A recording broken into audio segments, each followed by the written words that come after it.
इमरान खान साहब का एक स्टेटमेंट मैं आपके सामने रख देता हूँ। ये सोशल मीडिया पे बहुत वायरल हो रहा है। ये बात इमरान खान साहब ने की थी कि हमें डिक्टेटर भी 2 नंबर ही मिले हैं और पाकिस्तान में जो भी डिक्टेटर है वो भी हमें ठीक नहीं मिले।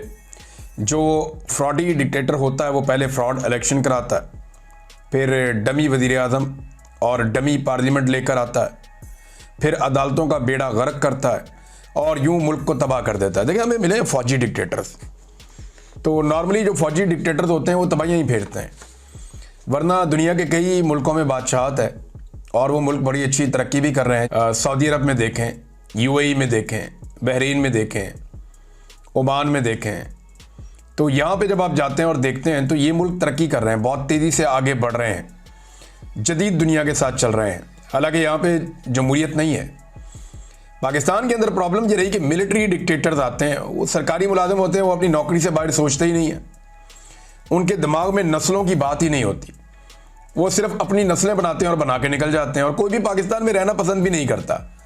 सारे ज़्यादातर पाकिस्तान छोड़ जाते हैं। परवेज़ मुशर्रफ का इंतकाल पाकिस्तान से बाहर हुआ। बाकी जो डिक्टेटर्स हैं वो पाकिस्तान से बाहर रहना पसंद करते हैं, पाकिस्तान के अंदर नहीं रहते।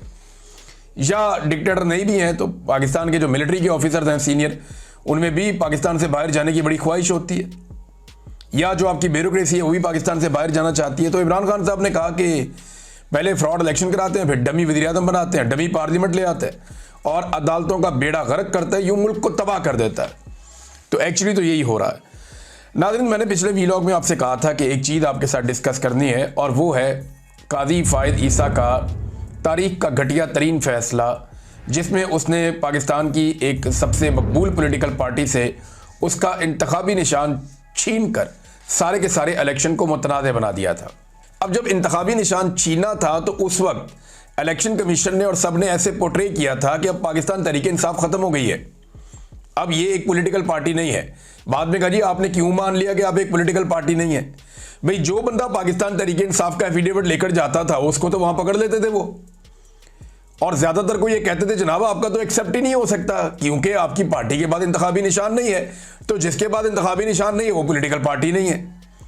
तो काजी साहब ने क्योंकि फैसले के अंदर ये चीज बयान नहीं की थी और ये नहीं कहा था कि पॉलिटिकल पार्टी मौजूद रहेगी, मैं सिर्फ पेनल्टी के तौर पे इनका इंतखाबी निशान ले रहा हूं, ये भी नहीं किया था। तो अब बल्ले का इंतखाबी निशान छीनने वाले मामले पर अभी तक सुप्रीम कोर्ट ऑफ पाकिस्तान में जजेस बहुत परेशान हैं और अपने उसी फैसले से भाग रहे हैं। जज साहिबान कभी फैसले का बोझ इलेक्शन कमीशन पे डाल देते हैं, ये सईद बलोच साहब ने भी इसके ऊपर निशानदेही की है, और कभी पीटीआई को इल्ज़ाम देते हैं। हकीकत यह है कि काजी फ़ायद ईसा ने बरतानवी हाई कमीशन को ख़त लिखकर भी अपने इस फैसले का दिफा किया था और उस खत में काजी फ़ायद ईसा ने यह नहीं कहा था कि फैसले की तशरीह गलत की गई है। अब बाद में वो ये कहते हैं जनाब फैसले की तशरीह ठीक नहीं है। पाकिस्तान तहरीक इंसाफ को ना इसके ऊपर सख्त मौक़िफ़ लेना चाहिए और पूरी दुनिया के अंदर इस मामले को उठाना चाहिए। काजी फ़ायद ईसा को और उनके साथ इस तरह की ज़्यादतियाँ करने वाले जजेस को निशाने इबरत बनाना चाहिए और पूरी दुनिया के सामने उन्हें एक्सपोज करना चाहिए ताकि आइंदा जजेस ऐसी हरकतें ना करें। नाज़रीन, इमरान खान साहब क्या ईद से पहले बाहर आ जाएंगे? ये सवाल बहुत सारे लोग पूछ रहे हैं। लगातार पैगाम आ रहे हैं, मैसेजेस आ रहे हैं, क्योंकि कुछ लोगों ने यह कहना शुरू कर दिया और लगातार ये कहना शुरू कर दिया कि ईद से पहले इमरान खान साहब की रिहाई हो जाएगी। क्या ये मुमकिन है? कि होने को तो पाकिस्तान में कुछ भी हो सकता है, कोई पता नहीं है। यहाँ पे एस्टेब्लिशमेंट खब्बी दिखा के सज्जी मारती है। इस बात का कोई आइडिया नहीं है कि एस्टेब्लिशमेंट कोई खेल खेल जाए और वो कहें जी इमरान खान से जान छुड़ानी है तो ईद पे छोड़ दो, ईद पे लोग नहीं निकलेंगे, जरा माहौल ठंडा हो जाएगा, इमरान खान साहब बाहर आ जाएंगे, 5-6 दिनों में चीज़ें नॉर्मल होना शुरू हो जाएंगी, तो हम इमरान खान को इस मौके पर छोड़ देते हैं, इसके अलावा कब छोड़ेंगे? तो मेरा ये मानना है इमरान खान को आज छोड़ें, कल छोड़ें, परसों छोड़ें, ईद वाले दिन छोड़ें, जब मर्जी छोड़ें, इंपैक्ट तो आएगा। और इमरान खान को जब आप छोड़ेंगे तो वो आराम से तो बैठेंगे नहीं, वो अपनी पॉलिटिक्स करेंगे और ये बात पाकिस्तान की मिलिट्री एस्टेब्लिशमेंट अच्छी तरह जानती है। अब हफीजुल्लाह नियाज़ी साहब ने भी यही दावा कर दिया। उन्होंने कहा जी इमरान खान साहब जो हैं वो 5 को उनकी बेल हो जाएगी। दावा उन्होंने क्या किया, जरा ये आप सुन लीजिए। एक निजी टीवी प्रोग्राम में वो बात कर रहे थे। ये जरा ऑडियो में थोड़ी सी आपको सुना रहा हूँ, ये आप सुनिए। 5 तारीख को इमरान खान साहब की बेल हो जाएगी। आज की प्रेस कॉन्फ्रेंस से मैं अगर कॉन्स्टिट्यूट करूं, उसी में बनाऊं तो 5 जून को 7 तारीख को ईद है, 5 को ये बेल हो जाएगी। अच्छा जी, 7 तारीख को ईद है, 5 को ये बेल हो जाएगी, लेकिन क्या इमरान खान साहब की बेल हो जाएगी? ट्रैक रिकॉर्ड जो है ना वो एस्टेब्लिशमेंट का, वो ये बताता नहीं है। देखे ना, जैसे जो जुल्म किया गया, जो बर्बरियत की गई, मैं साहबजादा हामिद रजा साहब को सुन रहा था, वो ये बता रहे थे कि जनाब हमारे तो अरकान असेंबली की बहनों को, बेटियों को, बीवियों को और बच्चों को अगवा किया गया 26वीं आईनी तरमीम के लिए। वो ये कहते हैं बड़ी बेइज्जती वाली बात है, लोग नहीं बताते, लेकिन उन्होंने बताया। और कई लोग ऐसे हैं जिन्होंने अपने आप को हवाले किया एस्टेब्लिशमेंट के, अपनी फैमिलीज को बचाने के लिए। एमएनए इसको बाकायदा अगवा किया गया, जबरी तौर पे लापता किया गया 26वीं आईनी तरमीम के लिए। अब मुझे बताएं, जिस 26वीं आईनी तरमीम के लिए इतनी मेहनत की है एस्टेब्लिशमेंट ने, जिसके लिए इतना ज्यादा अपने सिर के ऊपर गंद का टोकरा उठाया है और तारीख में अपने नाम के आगे दाग लगवाए हैं पाकिस्तान की एस्टेब्लिशमेंट ने, कि उन्होंने अरकान असेंबली के साथ क्या किया, असेंबली के ऊपर धावा बोल दिया, असेंबली के अंदर से बंदे अगवा करके ले गए, जो पार्लियामेंट है उनके लॉजेस के अंदर से बंदे अगवा करके ले गए, खवातीन को और बच्चों को और बच्चियों को अगवा कर लिया, बहुओं और बीवियों को अगवा कर लिया। जब ये सारा कुछ किया, एस्टेब्लिशमेंट ने अपने ऊपर इतना बड़ा धब्बा ले लिया, इतना स्याह दाग अपने ऊपर लगा लिया, अपने दामन को दागदार कर लिया, तो वो किया क्यों था? सिर्फ इमरान खान से बचने के लिए, कि हम एक ऐसी आईनी अदालत बनाएं जिसके जरिए से उन तमाम इकदाम को तहफ़्फ़ुज़ मिल जाए जो इमरान खान साहब के खिलाफ हमने किए हैं। और वो अदालत बना ली। अब फौजी अदालतों को तहफ़्फ़ुज़ दिलवा दिया गया है, मखसूस नशिस्तें छीनने का बंदोबस्त कर दिया गया है, और ये मखसूस नशिस्तें छीन भी ली जाएंगी। सारा पाकिस्तान जानता है जिस तरह का बेंच बना है, ज़्यादा इम्कान तो यही है 99% कि ये सीटें छीन ली जाएंगी, अनलेस कोई अनहोनी ना हो जाए, कोई अजीबोगरीब काम ना हो जाए, वरना सीटें तो छीनने वाला बेंच बैठा हुआ है।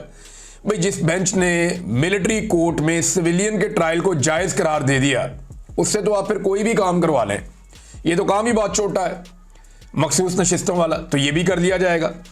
तो उस इमरान खान को क्या ये एस्टेब्लिशमेंट, मिलिट्री एस्टेब्लिशमेंट इतने आराम से छोड़ देगी?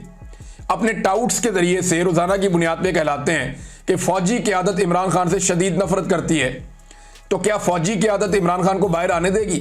एक तरफ पैगाम दिलवाया जाता है कि शदीद नफरत करते हैं भाई हम इमरान खान से, और दूसरी तरफ ये कहा जाता है कि जी इमरान खान साहब बाहर आ जाएंगे। तो मुझे ये लॉजिकल नहीं लगता, मुझे लगता नहीं है कि ये एकदम हो पाएगा। एक और बात भी बड़ी इंपॉर्टेंट जो कि हामिद रजा साहब ने, क्योंकि उनका जिक्र हो रहा है तो मैं बता देता हूं, उन्होंने कहा जी कि मियां नवाज शरीफ ने हरम पाक में बैठकर खाना काबा में उनके वालिद से एक बात कही थी, क्योंकि उनके वालिद के पास एक डॉक्यूमेंट उनके वालिद के हाथ लगा था जिसमें शरीफ खानदान ने बाकायदा NRO हासिल किया था और एक मुआहदा किया था परवेज़ मुशर्रफ की हुकूमत के साथ, जिसमें गारंटी दी गई थी कि ये चीज़ें हम करेंगे और ये नहीं करेंगे, और उसमें जो बंदे पाकिस्तान से बाहर लेकर गए, पैसा जो चीज़ें लेकर जानी थी लेकर चले गए, वो पूरा मुआहदा साहबजादा हामिद रजा साहब के वालिद गिरामी के हाथ में लग गया, मरहूम के। और उन्होंने अभी, वो साहबजादा हामिद रजा कहते हैं मेरे पास वो अपने वालिद साहब की अमानत पड़ी हुई है, वो मुआहदा मेरे पास अभी भी है। तो नवाज शरीफ साहब से 2 दिन के बाद मिले उनके वालिद साहब, और मक्का में मिले, हरम पाक में मिले, और उन्हें कहा क्या ये बात सच है? तो मियाँ साहब ने हरम में बैठ के हल्फन इस बात से डिनाई कर दिया था। रूह कांप नहीं जाती है आपकी कभी सोचते हुए? लेकिन जब वालिद ने यह किया कि हरम में बैठ के साहबजादा हामिद रजा साहब के वालिद साहब के साथ झूठ बोल दिया, हरम में बैठ के, और हलफ लेकर के मैंने कोई मुआहदा नहीं किया, और फिर सारी दुनिया ने बाद में वो मुआहदा भी देखा, कैसी अजीब चीज है। खौफ नहीं आता कभी ये सोच कर इन्हें? फिर उनका बेटा जो है वो वहीं पे जो है वो इस्तेमाल करता है मुकद्दस मकामात का, वहां पे जाके जज के साथ मुलाकात करता है, उसे कंट्रोल करने की कोशिश करता है। फिर उनकी बेटी उसी मुकद्दस मुकाम को इस्तेमाल करते हुए सऊदी अरब जाके अपनी प्रमोशन के लिए बच्चों के साथ वीडियोस बनवाती है डिफरेंट एंगल्स से। मैंने आपको पहले बताया था ना कि मजहब इनके लिए ऐसा लगता है कि मजहब हो जाए, इंसानियत हो जाए, कोई भी चीज हो जाए, इनके लिए कारोबार है। सियासत भी इनके लिए एक कारोबार है, खिदमत नहीं है। तो ये कारोबार की तरह करते हैं, हर चीज को इस्तेमाल करते हैं,